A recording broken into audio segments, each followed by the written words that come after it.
Hello, everybody. Happy BAM Book Week. It is me, Jarima, here to read for you all an amazing BAM book. And I'm going to talk a little bit why BAM Book Week matters and what you can do to support.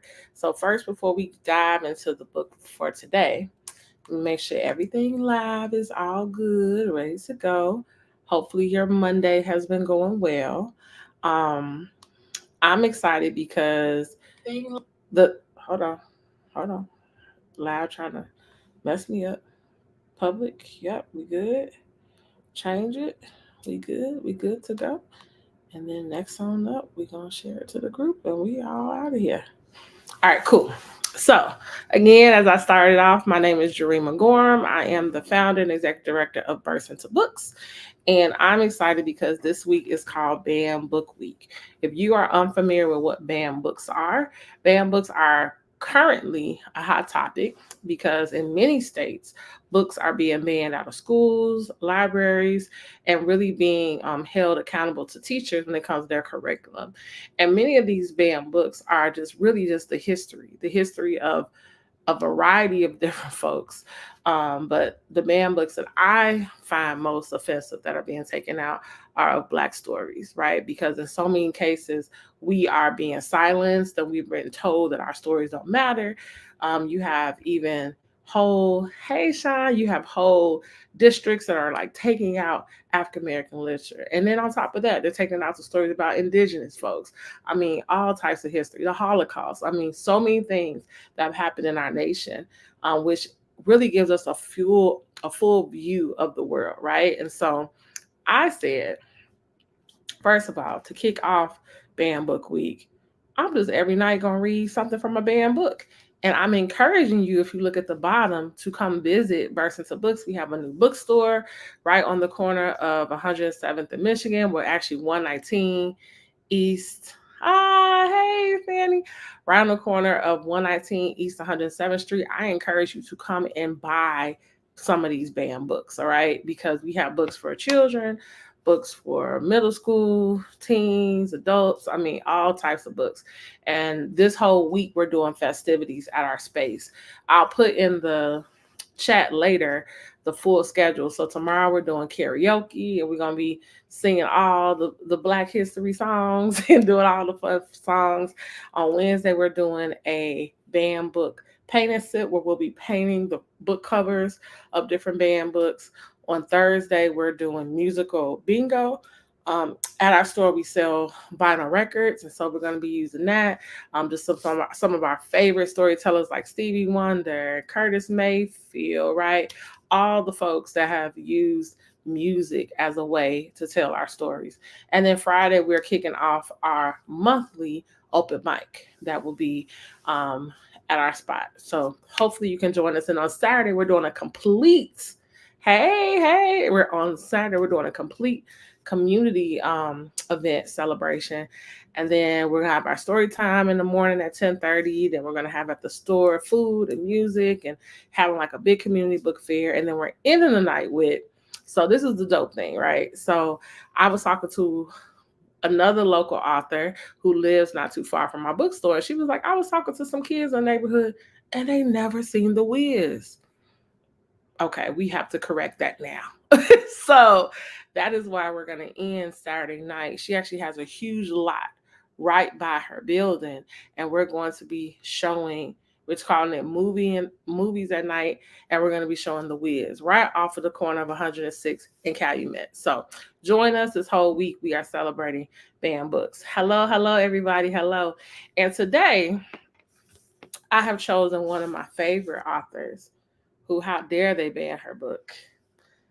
The one and only Queen, Maya Angelou, okay?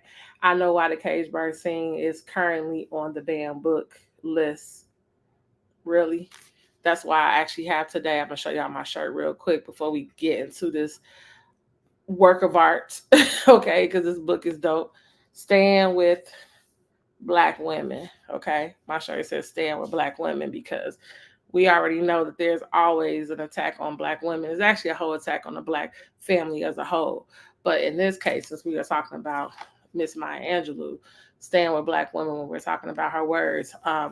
If you have been blessed by the words of Maya Angelou at any point in your life, please say something in the chat, because when I tell you, I remember being in seventh grade and my teacher had us read Phenomenal Woman. Do you know what that did for a little black girl like me to read Phenomenal Woman? Right? And it was so powerful because the words are just it. You could just imagine this woman, right? Just seeing her come into a room and literally everything stopped because she took up space, right? Her just being this phenomenal black woman just took up space. And so, I mean, she's written so many amazing works. And I know why the cage bird sings is I know I've never heard anything so beautiful like it. And so I might have to end our night with Phenomenal Woman. I have to pull it up on my phone. But I do have I Know Why the Cage Bird Sing. And so I'm going to actually just read the beginning part, and then it'll encourage you to go and buy this book because her words have to keep going. So let's go ahead and get started. I Know Why the Cage Bird Sings. What are you looking at me for? I didn't come to stay. I hadn't had so much forgot as I couldn't bring myself to remember. Other things were more important. What are you looking at me for? I didn't come to stay. Whether I could remember the rest of the poem or not was immaterial. The truth of the statement was like a wild up handkerchief, sopping wet in my fist, and the sooner they accepted it, the quicker I could let my hands open and the air will cool my palms. What you looking at me for? The children's section of the Colored Methodist Episcopal Church was wiggling and giggling over my well-known forgetfulness. The dress I wore was lavender taffet, and each time I breathed, it rustled. And now that I was sucking in air to breathe out, shame it would sound like a crepe paper on the back of the hearse. As they watched Mama put ruffles on the hem and cute little tucks around the waist, I knew that once I put it on, I'll look like a movie star. It was silk and it made up for all the awful cover. It made up for the awful color. I was going to look like one of those sweet little white girls who were everybody's dream of what was right with the world. Hanging softly over the black singer's sewing machine, it looked like magic. And when people saw me wearing it, they were going to run up to me and say, Marjorie. Sometimes it was Dear Marjorie.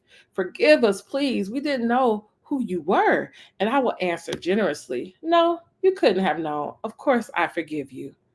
Just thinking about it made me go around with the angel's dust sprinkled over my face for days. But Easter's early morning sun had shown the dress to be a plain, ugly cut down from a white woman's once was purple, thrown away. It was an old lady long too, but it didn't hide my skinny legs, which had been greased with blue seal Vaseline and powdered with the Arkansas red clay. The old faded color made my skin look dirty like mud, and everyone in church was looking at my skinny legs. Wouldn't they be surprised when one day I woke up out of my black ugly dream and my real hair, which was long and blonde, would take the place of the kinky mask that mama wouldn't let me straighten. My light blue eyes were going to hypnotize them. After all the things they said about my daddy must have been a Chinaman.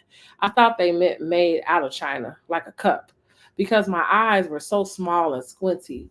Then they would understand why I never picked up a southern accent or spoke the common slang, and why I had to be forced to eat pigs' tails and snouts, because I was really white.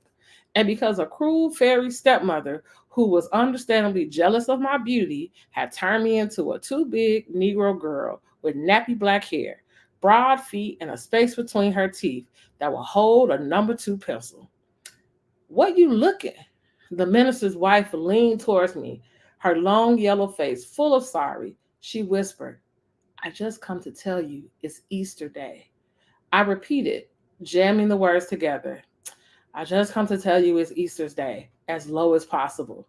The giggles hung in the air like melting clouds that were waiting to rain on me.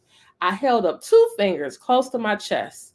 which meant that I had to go to the toilet and tiptoed towards the rear of the church. Dimly, somewhere over my head, I heard ladies saying, "Lord bless the child," and "Praise God." My head was up and my eyes were open, but I didn't see anything. Halfway down the aisle, the church exploded with, "Were you there when they crucified my Lord?" And I tripped over a foot stuck out from the children's pew. I stumbled and started to say something, or maybe to scream, but a green parmesan, or it could have been lemon, caught me between the legs and squeezed. I tasted the sour on my tongue and felt it in the back of my mouth. Then, before I reached the door, the sting was burning down my leg and into my Sunday socks. I tried to hold to squeeze it back, but keep it from speeding. But when I reached the church porch, I knew I had to let it go, or it would possibly run right back up to my head, and my poor head would burst like a pop, like a dropped watermelon, and all the brains and spit and tongue and eyes would roll all over the place. So I ran down into the yard to let it go. I ran, peeing and crying, not towards the toilet, but back, well, to the toilet out back by our house. I'll get a whipping for it, to be sure, and the nasty children would have something new to tease me about. I laughed anyway, partially for the sweet release. Still, the greater joy came not only from being liberated from the silly church, but from the knowledge that I wouldn't die from a busted head. If growing up is painful for the Southern black girl, being aware of her displacement is the rust on the razor that threatened the throat. It is an unnecessary insult. Did y'all hear that? That was a whole bar. Let me go back. If growing up is painful for the Southern black girl, being aware of her displacement is the rust on the razor that threatened the throat. It is an unnecessary insult. And that is the beginning of I Know Why the Cage Bird Sing. Maya Angelou is literally one of my favorite poets. I believe she speaks truth to power. I believe that she was one of our revered storytellers of this age. I think that her words, her voice is just so memorable. And for us to ever hold this words back from our children, from our schools, is a shame. I truly believe that if you do not own a piece of her work in your home, you need to go and purchase a book from about her today. You need to purchase it from a black-owned bookstore. You should purchase it from Burst Into Books. You should purchase it from all the other amazing black-owned bookstores throughout the city of Chicago as well. But I also believe it's just important that we support our own. So I'm going to end with what I started with, which was Phenomenal Woman, because again, we stand with black women tonight. And again, this is our first banned book. Every night, either myself, someone from our store will be reading a book that is considered a banned book. I mentioned how in seventh grade, Phenomenal Woman changed my life. It changed the way I looked at myself as a black woman.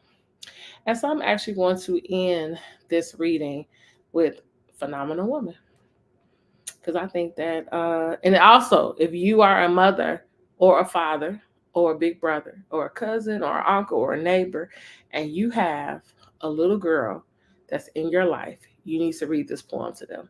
All right? You need to be able to allow them to see just how amazing they are.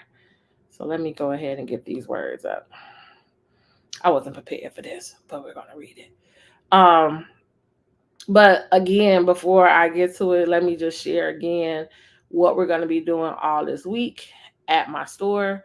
So our store again is located 119 East 107th Street. That's off 107th in Michigan. I encourage you to come by and support us. That's how we support our own. That's how we're able to continue to do great work. We do so many different programs and events and support authors and workshops, and it has just been a blessing to be in that space. Every day this week, we're going to be doing something in celebration of Banned Book Week. Tomorrow, we're doing karaoke. So come through, do a poem or two with us, right? On Wednesday, we're doing a paint and sip where we'll be painting banned book covers. On Thursday, we're doing musical bingo. On Friday is an open mic. Saturday is a whole community event, and we're ending the night watching the Wiz. So, yeah, Sean, he said, as a male, I really appreciated reading this book 20 plus years ago. Yes, the book in itself is amazing, you all. I just read the very first part. But again, if you have never read I Know Why the Cage Bird Sing, this is her, pretty much like her autobiography about her life. You definitely should read this book. All right, so I have the poem, Phenomenal Woman. Let's get into it. Why don't want me to be great? Okay, here we go.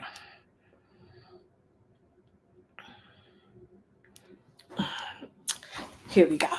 I'm excited. All right. Phenomenal Woman by Maya Angelou. Pretty women wonder where my secret lies. I'm not cute or built to suit a fashion model size. But when I start to tell them, they think I'm telling lies.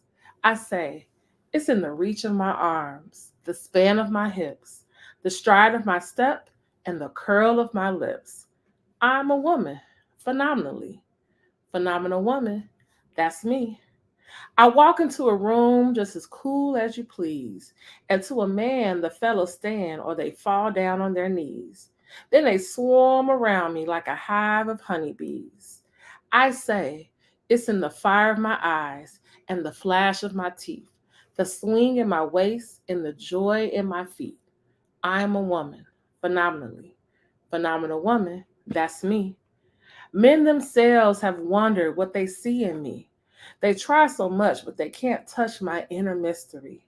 When I try to show them, they say they still can't see. I say, it's in the arch of my back, the sun of my smile, the ride of my breasts, and the grace of my style. I am a woman, phenomenally. Phenomenal woman, that's me.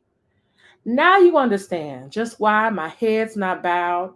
I don't shout or jump about or have to talk real loud. When you see me passing, it ought to make you proud. I say it's in the click of my heels, the bend of my hair, the palm of my hand, and the need of my care. Because I'm a woman, phenomenally. Phenomenal woman, that's me. Man, I'm telling y'all, this is bars on top of bars. This is Maya Angelou. So this has been our Monday Read Aloud. I hope you enjoyed hearing some of the words of Maya Angelou. If you do not know her, go and read her work.